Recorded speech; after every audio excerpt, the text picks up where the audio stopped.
എല്ലാവർക്കും focus star P S സിയിലേക്ക് സ്വാഗതം. ഡിസംബർ 24-ാം തീയതിയാണ് കേരള ബാങ്ക് കോൺഫിഡൻഷ്യൽ അസിസ്റ്റൻറ്റിൻ്റെ ഡിക്റ്റേഷൻ ടെസ്റ്റ് വരുന്നത്. അപ്പോൾ ഇതിൽ ആദ്യമായിട്ട് ഡിക്റ്റേഷൻ ടെസ്റ്റ് അറ്റൻഡ് ചെയ്യാൻ പോകുന്നവരുണ്ടാവും, ഇതിനു മുമ്പ് അറ്റൻഡ് ചെയ്തിട്ടുള്ളവരുണ്ടാവും.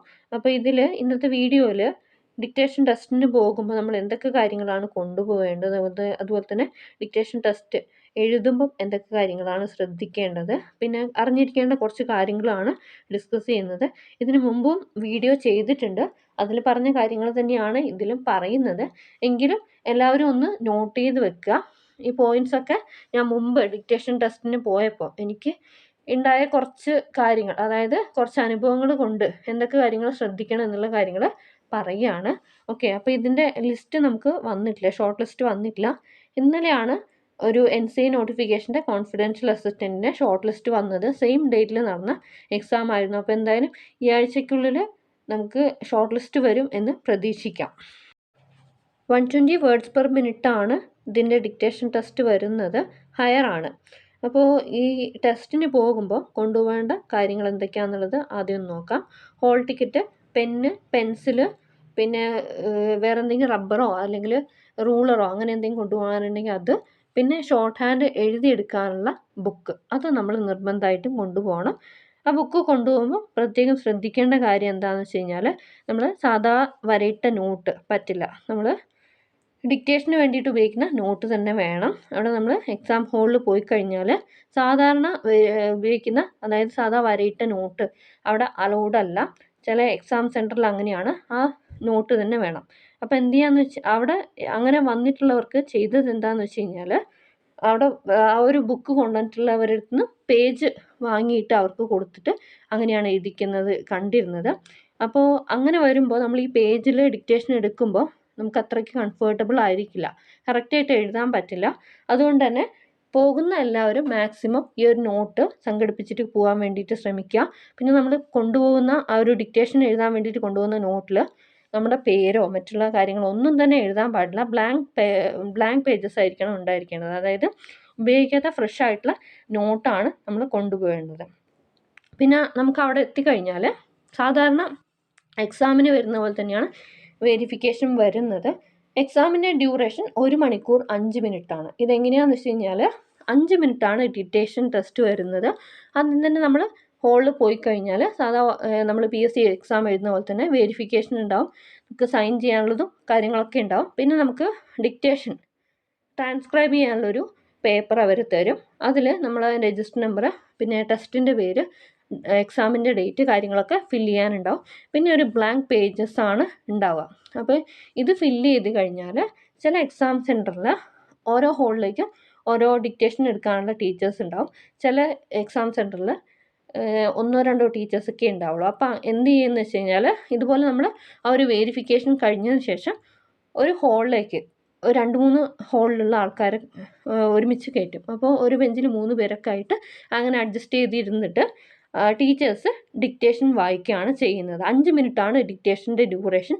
അത് ഹയർ ആണെങ്കിൽ ലോവർ ആണെങ്കിൽ 5 മിനിറ്റാണ് വരിക. ഡിക്റ്റേഷൻ വായിക്കുന്നത് നമ്മൾ ഈ ഷോർട്ട് ഹാൻഡ് പഠിപ്പിക്കുന്ന ടീച്ചേഴ്സ് തന്നെയായിരിക്കും. അപ്പോൾ ഇതിൽ നമുക്ക് ഡിക്റ്റേഷൻ വായിക്കുമ്പോൾ നമുക്ക് ട്രയൽ ചോദിക്കുക. അതായത് ആദ്യമായിട്ട് എഴുതുന്നവരാണെങ്കിൽ നമുക്ക് ട്രയൽ ചോദിച്ചു കഴിഞ്ഞാൽ അവർ ട്രയൽ തരികയാണെങ്കിൽ നമുക്കിത് എഴുതി നോക്കാം. ഈ ട്രയൽ തരുന്നത് എന്തിനാണെന്ന് വെച്ച് കഴിഞ്ഞാൽ, എത്രത്തോളം സ്പീഡ് ഉണ്ടാവും, പിന്നെ അതുപോലെ തന്നെ ഓരോ ടീച്ചേഴ്സിൻ്റെയും പ്രൊനൗൺസിയേഷൻ, ഓരോ വാക്കുകളുടെയും പ്രൊനൗൺസിയേഷൻ വ്യത്യാസം ഉണ്ടാവും. അപ്പോൾ അതിനനുസരിച്ചിട്ട് നമുക്ക് മനസ്സിലാക്കാൻ വേണ്ടിയിട്ടാണ് വരുന്നത്. നമ്മൾ ഡിക്റ്റേഷന് പോകുമ്പോൾ ഒരിക്കലും പുതിയ പെൻസിൽ കൊണ്ടുപോകരുത്. അതെൻ്റെ ഒരു സജഷനാണ്. കാരണം എന്ന് വെച്ചാൽ പുതിയ പെൻസിൽ നമ്മൾ കൊണ്ടുപോയി കഴിഞ്ഞാൽ ആ പെൻസിൽ എങ്ങനെയായിരിക്കും എന്നുള്ളത് നമുക്ക് പറയാൻ പറ്റില്ല. എഴുതിക്കൊണ്ടിരിക്കുമ്പോൾ ചിലപ്പോൾ മോന ഒടിഞ്ഞു പോവോ, അങ്ങനെ എന്തെങ്കിലും ചെയ്ത് കഴിഞ്ഞാൽ നമുക്ക് പെട്ടെന്ന് ടെൻഷൻ അടിക്കുക, ആ ഒരു കോൺസെൻട്രേഷൻ പോവുകയും ചെയ്യും. അതുകൊണ്ട് എന്ത് ചെയ്യാന്ന് വെച്ച് കഴിഞ്ഞാൽ, നമ്മൾ ഉപയോഗിച്ചുകൊണ്ടിരിക്കുന്ന പെൻസിൽ കൊണ്ടുപോകുക. അതാകുമ്പോൾ നമുക്ക് കുറച്ചുകൂടി വിശ്വാസം ഉണ്ടാവും. കാരണം എന്ന് വെച്ചാൽ ഈ ഒരു 5 മിനിറ്റാണ് നമ്മുടെ മൊത്തത്തിലുള്ള റാങ്ക് ലിസ്റ്റ് നിർണ്ണയിക്കുന്നത്. അപ്പോൾ എന്ത് ചെയ്യാന്ന് വെച്ച് കഴിഞ്ഞാൽ, നമ്മൾ എക്സാം ഹോളിലേക്ക് എത്തുമ്പോൾ എക്സാം ടൈമിന് ഒരു അരമണിക്കൂർ മുമ്പെങ്കിലും എത്താൻ വേണ്ടിയിട്ട് ശ്രമിക്കുക. എന്താണെന്ന് വെച്ച് കഴിഞ്ഞാൽ, നമ്മളിവിടെ കോൺസെൻട്രേഷനാണ് ഏറ്റവും പ്രധാനം. നമ്മൾ OMR എക്സാം എഴുതുമ്പോൾ കുറച്ച് നേരം കോൺസെൻട്രേഷൻ കിട്ടിയിട്ടില്ലെങ്കിലും വലിയ ബുദ്ധിമുട്ടില്ല. പക്ഷേ ഇവിടെ എന്ന് വെച്ച് കഴിഞ്ഞാൽ ഈ ഒരു 5 മിനിറ്റ് കോൺസെൻട്രേറ്റ് ചെയ്ത് എഴുതി കഴിഞ്ഞാൽ മാത്രമേ നമുക്ക് ട്രാൻസ്ക്രൈബ് ചെയ്യാൻ പറ്റുള്ളൂ. 5 മിനിറ്റാണ് ഡിക്റ്റേഷൻ വരുന്നത്.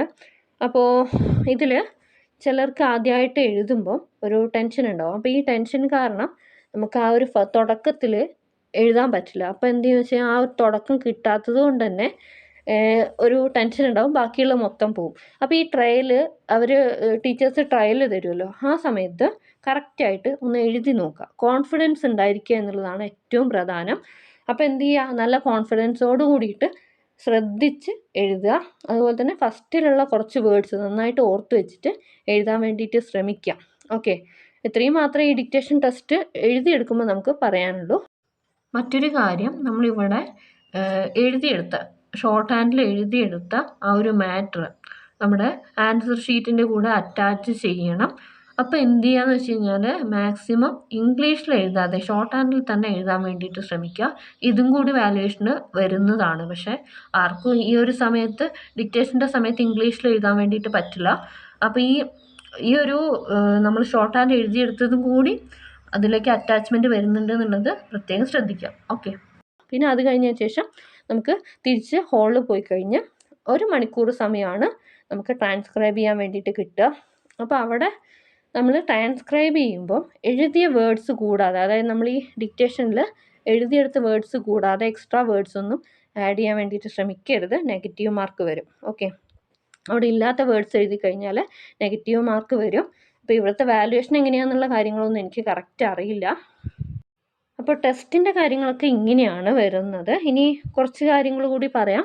അതായത് നമ്മൾ ഈ പ്രിപ്പയർ ചെയ്യുമ്പോൾ എന്തൊക്കെ കാര്യങ്ങൾ ശ്രദ്ധിക്കണം എന്നുള്ള കാര്യം കൂടി ഉൾപ്പെടുത്തുകയാണ്. വേണ്ടവർ കേൾക്കുക, അല്ലാത്തവർ സ്കിപ്പ് ചെയ്ത് പോവുക. ഓക്കെ, അപ്പോൾ ഇതിൽ നമുക്ക് പ്രാക്ടീസ് ചെയ്യുമ്പോൾ ഇപ്പോൾ കുറേ വർഷമായിട്ട് എഴുതാത്തവരുണ്ടാവും. അപ്പോൾ ആദ്യം ചെയ്യേണ്ടത് എന്താണെന്ന് വെച്ച് കഴിഞ്ഞാൽ നമ്മൾ ഈ ബേസ് പഠിച്ചെടുക്കുക എന്നുള്ളതാണ്.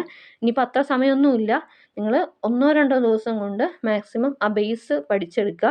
വേർഡ്സ് എഴുതാനുള്ള ഒരു ഇതുണ്ടാക്കിയെടുത്തിട്ട് എന്ത് ചെയ്യാന്ന് വെച്ച് കഴിഞ്ഞാൽ നമ്മൾ പിറ്റ്മാൻ ഷോർട്ട് ഹാൻഡിൻ്റെ ബുക്കിൽ തന്നെ കുറച്ച് സെക്ഷൻസ് ഉണ്ട്. ആ സെക്ഷൻസ് നന്നായിട്ട് എഴുതി പഠിച്ചു കഴിഞ്ഞാൽ നല്ല ഇമ്പ്രൂവ്മെൻറ്റ് ഉണ്ടാവും. ഏതൊക്കെയാണ് സെക്ഷൻസ് എന്ന് വെച്ചാൽ സ്പെഷ്യൽ കോൺട്രാക്ഷൻസ് ഉണ്ട്, ഗ്രാമലോഗ്സ് ഉണ്ട്. നമുക്ക് ഗ്രാമലോഗ്സ് നമ്മുടെ ഈ എക്സസൈസിൻ്റെ ആൻസർ കീ ഉണ്ടല്ലോ അതിന് തൊട്ട് മുമ്പായിട്ട് അറേഞ്ച് ചെയ്ത് കൊടുത്തിട്ടുണ്ട്. അതിൽ സ്പെഷ്യൽ കോൺട്രാക്ഷൻസും പിന്നെ അതുപോലെ തന്നെ ഗ്രാമലോഗ്സും ഉണ്ട്. അത് രണ്ടും നന്നായിട്ട് എഴുതി പഠിക്കുക. അതിനുശേഷം അഡ്വാൻസ്ഡ് ഫ്രേസിയോഗ്രാഫി, ഇൻട്രസെക്ഷൻ, പിന്നെ കുറച്ച് ലീഗൽ ഫ്രേസസ് കാര്യങ്ങളൊക്കെ ഉണ്ട്. ഇതൊക്കെ എഴുതി പഠിക്കാൻ പറ്റുവാണെങ്കിൽ കുറച്ചുകൂടി നല്ലതായിരിക്കും.